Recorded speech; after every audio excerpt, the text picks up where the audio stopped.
Fala, turma, tudo beleza? Que semana foi essa, hein, meu amigo? Caramba, o bicho tá pegando aí, ó. Literalmente o bicho tá pegando, né? Nem digo semana, os 10 últimos dias, até um pouco mais. Vamos dizer que desde o dia 25 de outubro, quando teve o UFC 321, que teve aquela polêmica toda do Gunn, colocando os dedos ali nos olhos do Tom Aspinall, a luta ficou sem resultado, e desde então uma confusão danada. Eu quero fazer um resumão aqui com vocês sobre o que aconteceu, o que tá acontecendo nesses últimos dias, e são coisas pesadas, né? Inclusive essa, né, que ainda é uma questão, ainda tá sendo discutido tudo isso que aconteceu no UFC 321 com o Aspinall e com o Gunn. Nossa, tem muita coisa, mas essa vai ser a parte da nossa discussão. A principal delas vai ser o que aconteceu, principalmente nessa semana aí, né? Uma discussão pesada que foi levantada, que inclusive tem o FBI envolvido, o Kash Patel aí, o diretor do FBI, envolvido meio que diretamente aí, investigando lutadores, investigando situações, investigando as apostas que estão sendo feitas aí, né, nessas lutas, e lutas sendo vendidas. Uma coisa gigantesca que, sinceramente, eu nunca imaginei que poderia acontecer. Teve muito sendo falado do que vai ser o UFC na Casa Branca, que tá deixando todo mundo empolgado, né, obviamente aí o Jon Jones pedindo, né, por favor, por Dana White, pra tá lá. Essa vai ser outra discussão nossa. O próprio Trump, né, dizendo que o Jon Jones tem que estar nesse UFC da Casa Branca. Essa foi algo interessante de se ver também. O próprio McGregor jogando verde para colher maduro, também sobre a questão da Casa Branca. A gente vai falar sobre ele aí. E também o caso do Jake Paul, que acabou perdendo o adversário, o Gervonta Davis, lenda aí, um monstro, né, do boxeador, né, do boxe mundial. De repente, teve que sair fora aí da luta que ele ia ter contra o Jake Paul, porque parece que mais uma vez coisa que já tinha acontecido antes, né? Ele agrediu a esposa mais uma vez, ou algo do tipo. Ele tá tendo que responder por isso. E aí teve que saiu da luta, né? O Jake Paul também se posicionou em relação a isso, de que não, né? Não tinha como manter essa luta e tudo mais. E o Jake Paul acabou chamando quem? Francis Ngannou. Surpreendeu, que o Francis Ngannou é gigante. A gente vai falar disso também. Inclusive, eu me coloquei à disposição do Jake Paul. Vamos discutir um pouquinho sobre isso também. E essas são algumas das coisas aí que a gente vai estar falando aí nesse resumão. Vamos fazer um resumão do que aconteceu nesses últimos dias, principalmente nessa última semana. Essa coisa aí das apostas, né, dessa venda de lutas, foi um impacto gigantesco aí no esporte, de uma maneira geral, de todos, né, envolvidos com o esporte. Ninguém, pelo menos eu, nem imaginava que isso podia estar acontecendo. Assim como já teve, né, declarações e situações de acontecendo em outros esportes, mas no MMA parece que também está acontecendo. Venda de lutas. E a gente vai começar por aqui, por essa situação que agora tem o FBI, o Kash Patel aí, o diretor do FBI, envolvido aí nessa situação toda, envolvido, eu digo, por estar investigando, né, levantando aí uma investigação pesada e dura, assim, para cima das lutas e para cima dos lutadores, que provavelmente venderam as suas lutas. Eu não sei se vocês acompanharam tudo isso que aconteceu aí, provavelmente sim, porque tá por todo lado, todo mundo tá falando isso. E eu acho que essa foi a situação mais pesada, né, que aconteceu e que surpreendeu todo mundo, assim, nessa semana. Tanto que está sendo discutido ainda, né, de uma forma bem séria, né, de tudo como vai acontecer. O FBI envolvido, investigando muita gente, como eu falei. Então, cara, vai ter gente acabando na cadeia por causa disso aí. É uma situação muito séria. E o pessoal até tava meio que atribuindo ao UFC, mas parece que não tem nada a ver com o negócio do UFC, né? São os lutadores, são pessoas que vêm e que até agora ninguém, nem os lutadores que estavam falando, que tinham sido abordados com esse tipo de situação, de que pessoas oferecendo dinheiro para eles entregarem os resultados, não falaram quem era. Só falam que isso aconteceu com eles, mas ninguém falou quem era, então ninguém sabe realmente quem, né, são essas pessoas oferecendo dinheiro para os atletas entregarem as lutas, mas queira ou não queira, a coisa tá andando de uma forma muito estranha, e isso tudo meio que veio à tona de uma forma mais forte, assim, agora. No dia 1º de novembro agora, no UFC Fight Night, que teve o Dana White, o UFC, né, o Dana White foi notificado, foi pelas casas de apostas, né, eles ligaram para ele e disseram, tá tendo algo muito anormal aqui com apostas para essa determinada luta, que era entre o Isaac Dalgarian e o Yadir Del Valle, que é um cubano, né? Os dois iam lutar e o Isaac, ele era bem favorito, né, para vencer a luta. Ele era menos 250, ou seja, ele era o favorito para vencer a luta. E o Del Valle era mais 200. Como é que funciona isso normalmente, né? Eu não sou muito bom de apostas, mas o azarão, vamos dizer, tá oferecendo mais 200. Ou seja, se você apostar $100 nele e ele vencer a luta, você ganha 200. Agora, o favorito, que é o Isaac, é menos 250. Então, você, para ganhar $100, teria que apostar $250 nele. E se ele ganhasse a luta, você ganharia $100 a cada $250. E do lado do azarão, a cada $100 você ganhava 200. Então, o que informaram o Dana White?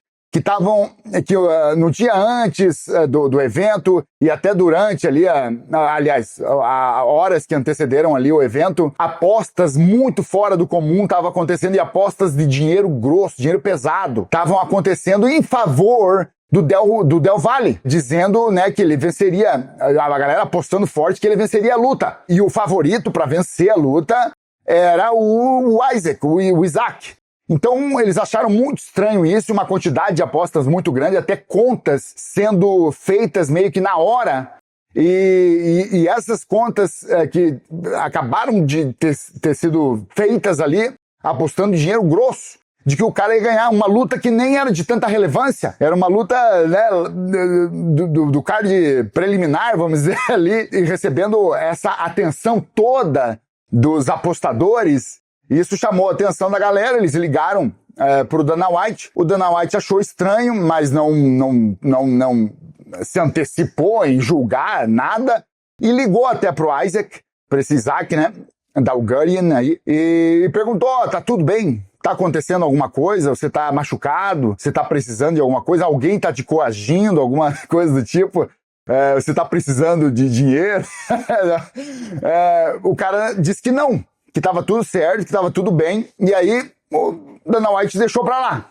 Mas aí chegou no dia da luta, acontecendo a luta, e o Dalgarian aí, o Isaac Dalgarian, que era o favorito para vencer, perdeu no primeiro round por finalização, por mata-leão. Foi assim, uma surpresa. Tanto que o Dana White, na hora que acabou a luta, ele mesmo fala, na hora que acabou a luta, ele foi pra sala dele e já ligou pro FBI. Literally, the first thing we did was call the FBI.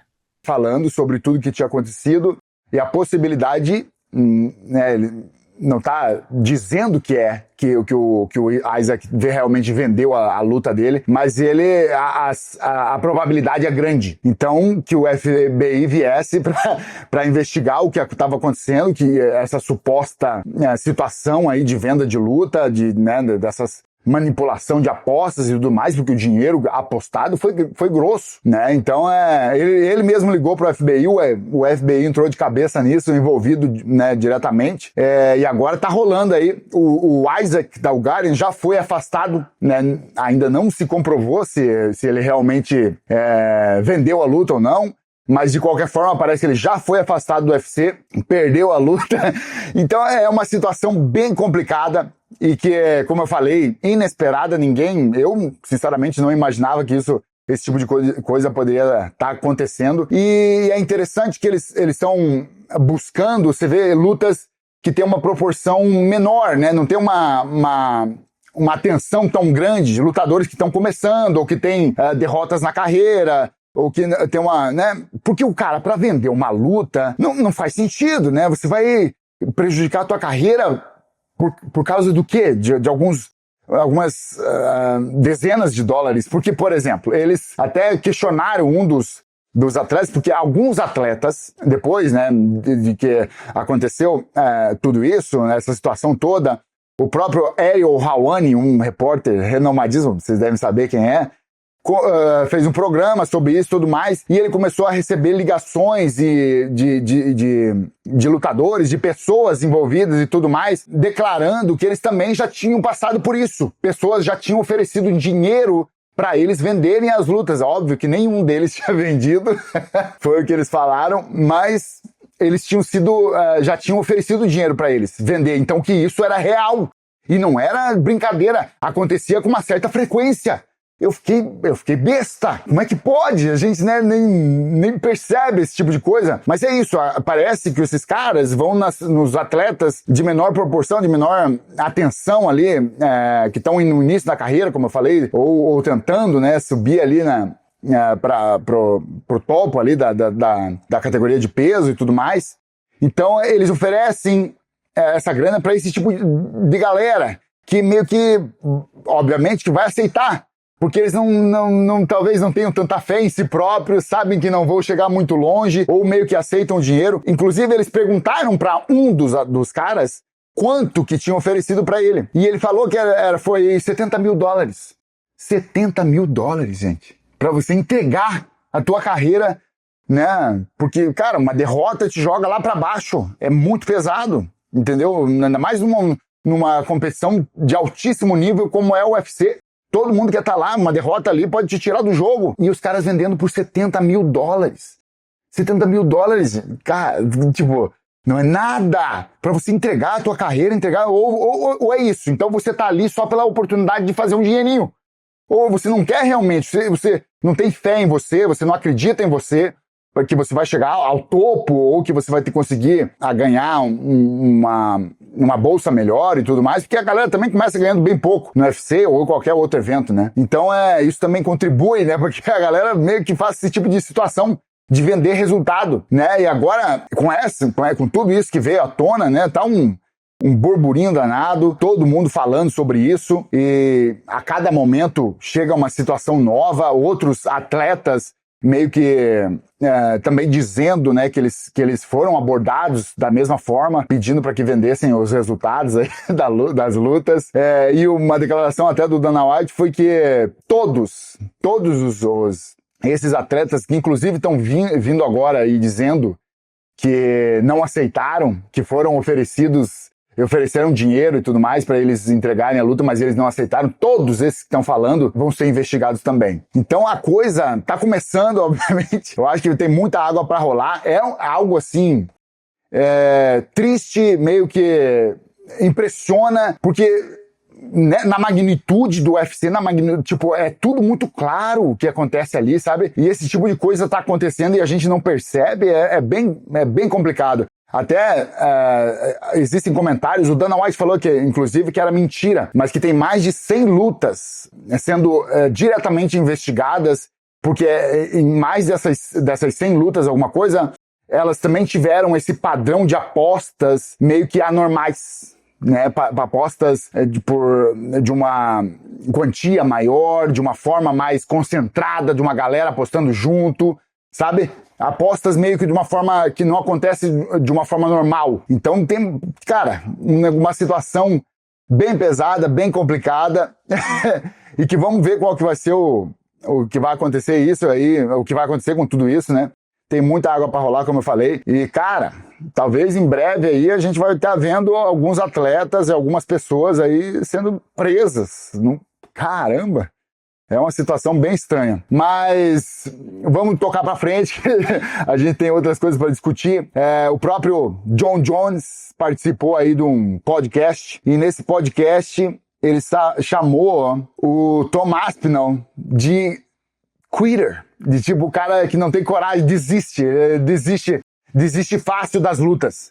Inclusive, ele obviamente falando dessa dedada que ele tomou no olho, que ele nem tentou voltar pra luta, por isso que ele desiste fácil, ele se amedronta ali com aquela situação e não quer continuar, entendeu? A lutar. E ele inclusive colocou nesse bolo até a luta que ele fez em 2022 contra o Curtis Blades, que ele machucou o joelho Ele mesmo se machucou o joelho ali, acabou perdendo a luta, e o John Jones também levantou isso. Same thing with Curtis Blaze. When he hurt his knee, there was no limping, there was no trying to get up. It was just like immediately, yep, burn my village, I can't go on. Cara, isso eu acho extremamente desnecessário e extremamente sem sentido. O cara era o expoente que ia transformar o esporte, que ia mudar tudo na categoria dos pesos pesados, era um novo momento da categoria dos pesos pesados, e de repente agora o cara não tem coragem, o cara não é tão bom assim, ele é limitado, não é tão bom de chão, não é tão bom de wrestling. De repente, cara, em 4 minutos e 35 segundos que durou a luta do Tom Aspinall e o Gunn, as opiniões, né, a avaliação do Tom Aspinall das pessoas em relação ao Tom Aspinall mudou totalmente. De repente, o cara que era o expoente, que era tudo, não é mais nada. Por causa de uma luta que a gente viu muito pouco. Entendeu? Nossa, tinha muita coisa pra rolar ainda. Eram 5 rounds. Foi nenhum round chegou ao fim. De repente, o próprio, né, o John Jones vem aí levantando questões, meio que desmerecendo o Tom Aspinall. Acho desnecessário. Não precisava disso. Até porque a gente não sabe, tipo, você vai considerar que tomou uma dedada no olho, e o cara voltou porque ele queria mais do que o Tom Aspinall. Não, a gente não pode julgar isso, porque você tá julgando baseado numa opinião. E opinião não tem valor, ela só tem valor pra quem tá sustentando aquela opinião, ou quem tá aceitando ela, entendeu? Então, o Tom Aspinall foi lá, tomou a dedada no olho, cara, o dedo entrou bastante. E o cara falou que não tava nem enxergando direito e tava sentindo muita dor e coisa. E por que não acreditar no cara? Tipo, né? Ele tava lutando pelo cinturão mundial dos pesos pesados, defendendo pela primeira vez o cinturão linear da categoria dos pesos pesados. E de repente, todo mundo levanta essas dúvidas em relação ao cara e meio que desmerecendo o cara de uma forma muito grande. Eu não entendi exatamente por que tá acontecendo tudo isso, mas de qualquer forma é algo que também surpreende, porque as pessoas acabam se levando pelo que tá acontecendo no momento. De repente, 4 minutos e 35 segundos que durou aquele round acabou com todas as performances que o Tom Aspinall teve até então. Como assim, entendeu? E o John Jones sendo pesado pra cima dele nesse podcast, né?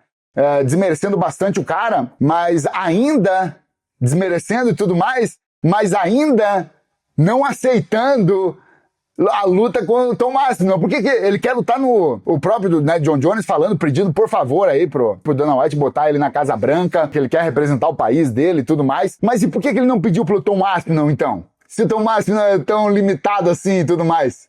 Ainda não tá pedindo pelo Tom Aspinall. Se ele tá desmerecendo tanto o Tom Aspinall, acho que o Tom Aspinall não é tudo aquilo, por que ele desistiu do cinturão dele pra não lutar com o Tom Aspinall? Ele se aposentou, gente, e saiu fora. E agora que voltou, tá desmerecendo o Tom Aspinall, e mesmo assim, tipo, seria muito mais interessante ele chegar, já que ele quer a luta na Casa Branca, chegar e dizer, esse Tom Aspinall é uma fraude, olha aí o que o Gunn fez com ele, o Gunn que eu acabei com o Gunn rapidinho, o Gunn complicou a vida dele, frustrou ele, o que é uma verdade. Ele falou, já que é assim, coloca eu e o Tom Aspinall, então, pelo cinturão, na Casa Branca. Pronto! Aí ia ter um apelo maior pra luta, não é verdade? Mas ele quer lutar com o Poatan. E o Poatan, obviamente, quer lutar com ele também. O Poatan seria sensacional. Até porque ele vai subir uma categoria a mais. Pode ser o primeiro na história a se tornar campeão em 3 diferentes categorias. Isso aí é gigantesco pro Poatan. Mas voltando à coisa do John Jones. Ele quer o Poatan, ele não quer o Tom Aspinall. Então ele vem desmerecer o Tom Aspinall, mas mesmo assim, não, sabe? Desmerece o Tom Aspinall, pede por favor que quer lutar na Casa Branca e mesmo assim não considera lutar pelo cinturão? Quer lutar? Ele quer o campeão, né?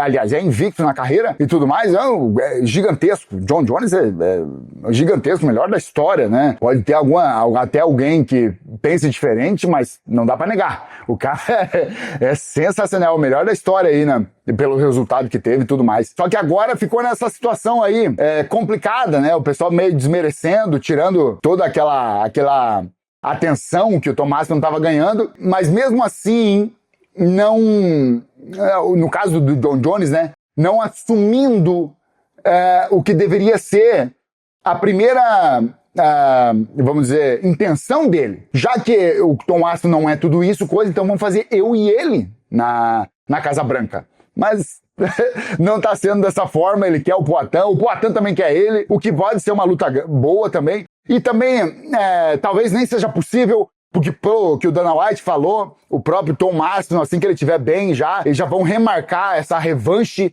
essa segunda luta dele e o Gunn, né? Vão lutar aí novamente pra ver realmente o que aconteceu, o que não aconteceu. Espero que dessa vez aí o Gunn mantenha a mão fechada pra não machucar aí o Tom Aston de novo. Então talvez essa luta nem fosse possível, porque essa revanche, essa segunda luta de Aspinall e Gunn já estaria nos planos aí do Dana White, já estaria nos planos do UFC. Talvez a luta John Jones e Aspinall agora nem seria possível, mas eu acho que seria bom pro John Jones, já que ele desmereceu o Tom Aspinall, pelo menos jogar isso no ar. Colocar isso lá, dizer, então agora bota eu e ele na Casa Branca. E outra coisa que aconteceu interessante foi que o Trump, num podcast, falou que o John Jones tem que estar na Casa Branca, no evento da Casa Branca. John Jones é o John Jones. Só, obviamente, que não é o presidente. É o Eric Trump. O filho do presidente foi num dos podcasts e uma das colocações dele foi essa. O John Jones precisa estar no UFC Casa Branca porque vai ser histórico, sem sombra de dúvidas. Isso vai ficar realmente, vai ser algo astronômico, vai ser um evento sensacional. E ele falou que o John Jones precisa estar nesse evento. Eu acho que faz todo sentido, ainda mais ele e o Poatan. Ia ser uma luta muito legal, eu gostaria muito de ver isso. Vamos ver se vai realmente rolar. Mas o Eric Trump, aí, filho do presidente Trump, falou que o John Jones, aí nesse podcast, né, falou que o John Jones precisa realmente estar nesse evento da Casa Branca. E o outro cara que tava vendendo, que já tava entregando, dizendo que tava fechado já, que ele ia estar no evento da Casa Branca, foi o McGregor. O Conor McGregor também fez algumas declarações dizendo que já tinha, que era done deal, que o negócio já tinha sido feito, que ele tinha falado direto com a Casa Branca e que eu rio porque o Dana White veio e desmentiu tudo.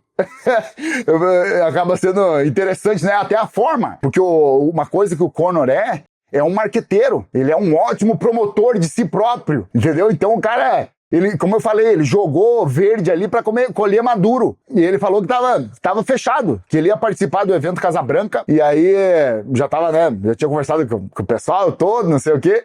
Só que daí o Dana White veio e jogou um balde de água fria. Disse, não teve nada conversado, não tem nada certo ainda pro UFC Casa Branca. You can clearly see Conor is very fired up to fight on that card, but nothing is done yet. Colocaram aí um balde de água fria aí no Conor McGregor, meio que pra segurar os ânimos dele ali. Mas é interessante de ver a forma como o McGregor reage. E é isso que é algo, né? A gente, quando deseja alguma coisa, tem que considerar aquilo já acontecendo, já feito, já sendo uma verdade na nossa vida. Porque isso atrai, não é verdade? As pessoas não falam isso, que isso acaba atraindo aquilo para que aconteça de verdade.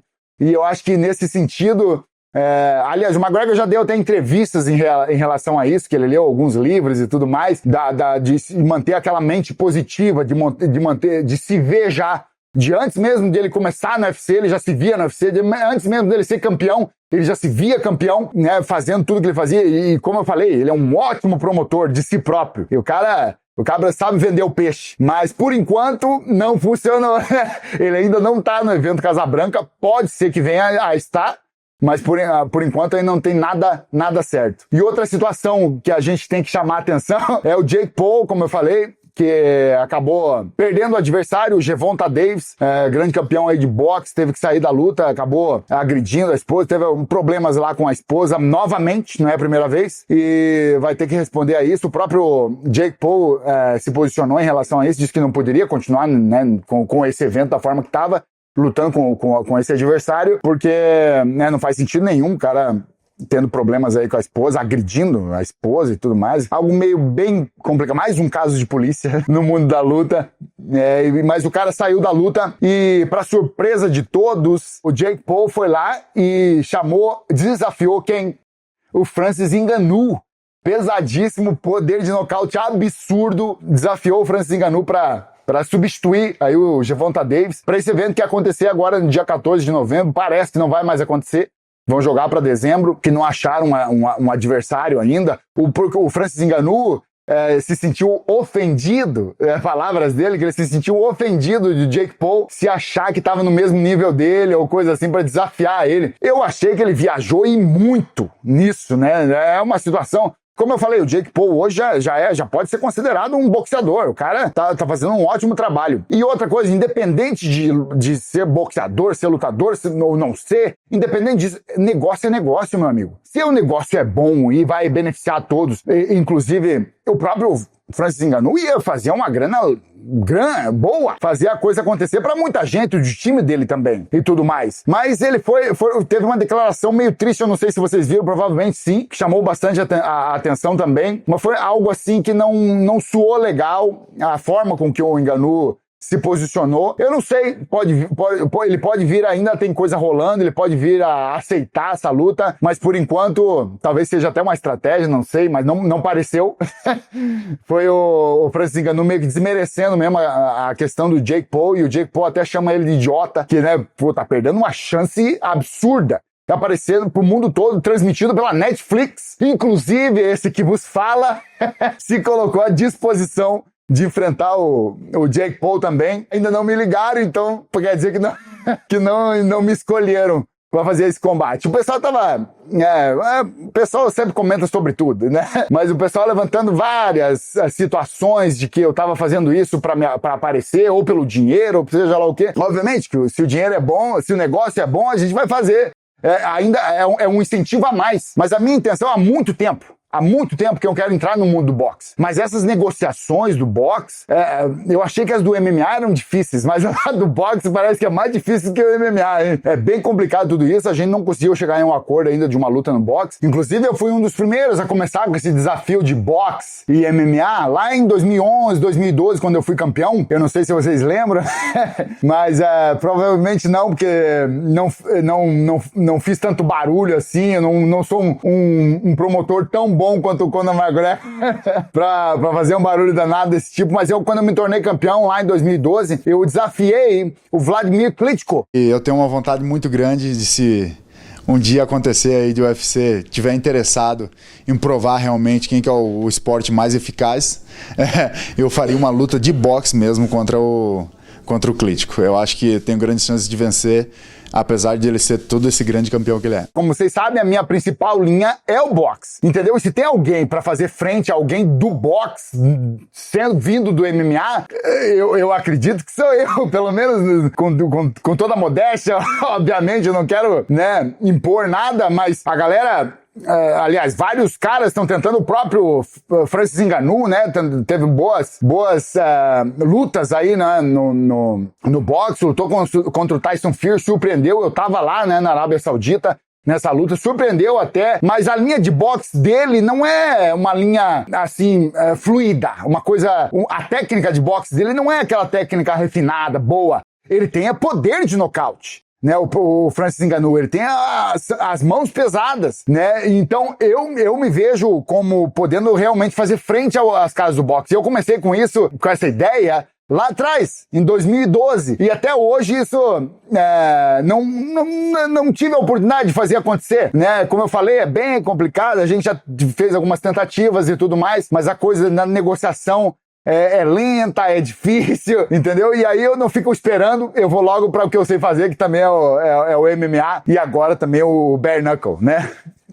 Mas teve isso. Aí eu me colocando à disposição do Jake Paul. Vamos ver o que vai acontecer pra frente agora que o Francis Ngannou até negou a luta. Não sei se vocês me seguem lá no Instagram, nas outras mídias sociais, mas eu coloquei vídeos falando sobre isso e que eu lutaria, né? Enfrentaria aí o Jake Paul. Agora venceria ele e depois lutaria pra mostrar que eu sou um cara legal e já que o Francis Ngannou meio que desrespeitou ele, eu lutaria com o Francis Ngannou, uma luta de boxe também depois. Eu perdi pro Francis Ngannou na luta de MMA, acabei sendo nocauteado, fui vítima daquelas mãos pesadas também, mas boxe é totalmente diferente, meu amigo. E lá eu sei exatamente o que eu fiz errado e foi um erro meu, que acabou me expondo e eu acabei tomando erro, não tirando mérito nenhum do Francis Ngannou, mas ele conseguiu uma grande vitória, parabéns pra ele, mas boxe é outra coisa, meu filho. Boxe não é só porrada. Primeiro é isso, a grande parte do boxe tá nas pernas, movimentação e tudo. Seja como for, por enquanto o Jake Paul não tem um oponente, o evento não vai mais acontecer no dia 14 de novembro, como eu falei, vai passar pra dezembro. Ainda não tem um oponente definido, ainda continua à disposição. Se ele realmente quiser um desafio que faça sentido nessa disputa MMA e boxe, tem que ser essa luta. Eu e o Jake Paul. Tem muita gente que concorda, muita gente que discorda, seja como for. Deixa as opiniões aí nos comentários, se vocês concordam comigo ou discordam. E sobre tudo que tá acontecendo aí, eu sei que foi um pouco longo aqui o vídeo, porque realmente foi uma semana, assim, foram uns dias meio pesados, com muita coisa acontecendo, muita coisa estranha acontecendo, não é verdade? De qualquer forma, obrigado por vocês acompanharem aqui o canal, me acompanharem aqui nas minhas opiniões e tudo mais. Não esqueçam de se inscrever, de ativar o sininho, deixar o like, comentar, que isso tudo faz parte do nosso trabalho e fortalece demais. Valeu, obrigado aí pela força de sempre e a gente segue daquele jeito, dando os nossos pitacos. Essa!